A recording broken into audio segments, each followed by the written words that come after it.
தாராபுரத்தில் 10ஆம் வகுப்பு பள்ளி மாணவிகளுக்கு பாலியல் தொல்லை கொடுக்கப்பட்டதாக வழக்கு பதிவு செய்யப்பட்டுள்ளது. இது தொடர்பான கூடுதல் தகவல்களை தருவதற்காக நமது செய்தியாளர் ரூபன் இணைந்திருக்கிறார். வணக்கம் ரூபன், உங்க தகவல்களை சொல்லுங்க.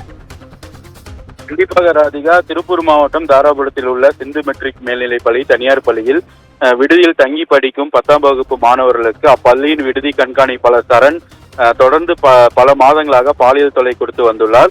ஒரு கட்டத்தில் மேல் பாலியல் தொல்லை தாங்க முடியாத மாணவர் சம்பவம் பற்றி தனது பெற்றோரிடம் கூறி கதறி அழுதுள்ளனர்.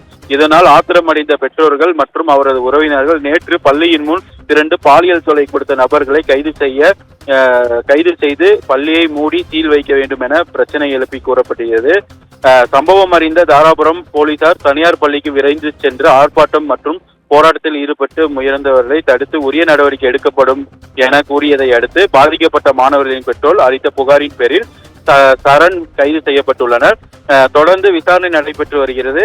பிரபல தனியார் பள்ளியின் சைனிக் கோச்சிங் சென்டர் நடந்து வருவதால் இதில் சேர்ந்து படிக்க ராணுவத்தில் சேர விருப்பமுள்ள மாணவர்கள் 50க்கும் மேற்பட்டோர் இங்கு விடுதியில் தங்கி படித்து வருவது குறிப்பிடத்தக்கது.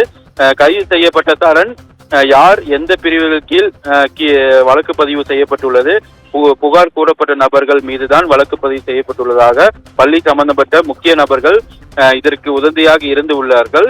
அதில் ஏதாவது குளறுபடி உள்ளதா என்ற தகவலை போலீசாரிலிருந்து வெளிப்படவில்லை. இந்த நிலையில் எந்தவித முன்னறிவிப்பும் இன்றி பள்ளிக்கு இன்று விடுமுறை விடப்பட்டுள்ளதாக பள்ளியில் படிக்கும் மாணவர்களின் பெற்றோர்களுக்கு குறுஞ்செய்தி அனுப்பப்பட்டு விடுமுறை அளித்ததாக கூறப்படுகிறது. ராதிகா, உங்க தகவல்களுக்கு நன்றி தீபன்.